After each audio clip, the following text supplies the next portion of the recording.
ГСП онлайн. Городские новости сейчас. В городской администрации обсудили правоприменительную практику в сфере экологического надзора. Проще говоря, суть встречи сводилась к взаимоотношениям Минприроды, Росприроднадзора, общественников и промышленности. По словам руководителя регионального Росприроднадзора Александра Попова, в Коми зарегистрированы 1700 объектов, негативно влияющих на окружающую среду. И в течение года ведомство не перестает их контролировать. Только судебных заседаний у представителей Природнадзора больше, чем дней в году. Постоянные проверки проводит и Минприроды, которая, напомним, год само входила в состав Министерства промышленности. Так, будучи частью Минпрома, инспекторы провели 1146 проверок и мероприятий в области охраны окружающей среды на 2000 объектов. В ходе проверок выявлено 497 нарушений законодательства, 74% которых устранены. Типовые нарушения, выявляемые в ходе проверок при осуществлении государственного экологического надзора, это несоблюдение требований при обращении с отходами. Среди нарушений также 14 выбросов вредных веществ без специального разрешения.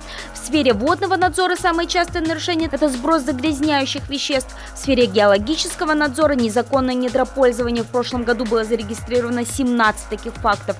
В целом, по нарушениям рассмотрено 756 административных дел и привлечено к ответственности 636 юридических и физлиц, оштрафованных в целом на 5,5 миллионов рублей. Жаль, эти цифры не устраивают общественников, которые по-прежнему считают, что экологический надзор в регионе осуществляется ненадлежащим образом. Например, из раза в раз экоактивисты находят ошибки в проектах промышленников для тех или иных работ. Также возмущает отсутствие точной информации при ЧП, коих в регионе немало. Например, утечка дистоплива возле реки Сидью.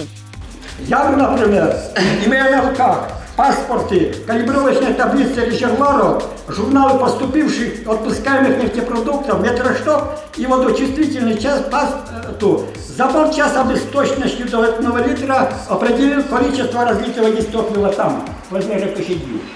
А тут, я не знаю, до сих пор нам неизвестно, определено или не определено, и что там определили.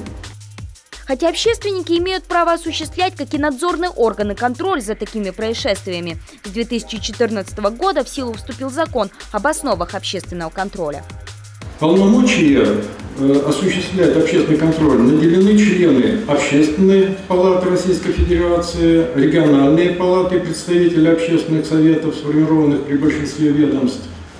При этом все они обязаны после проведения своих проверок обнародовать информацию об их результатах. Таким образом, все выявленные в ходе такой проверки факты будут представлены общественности.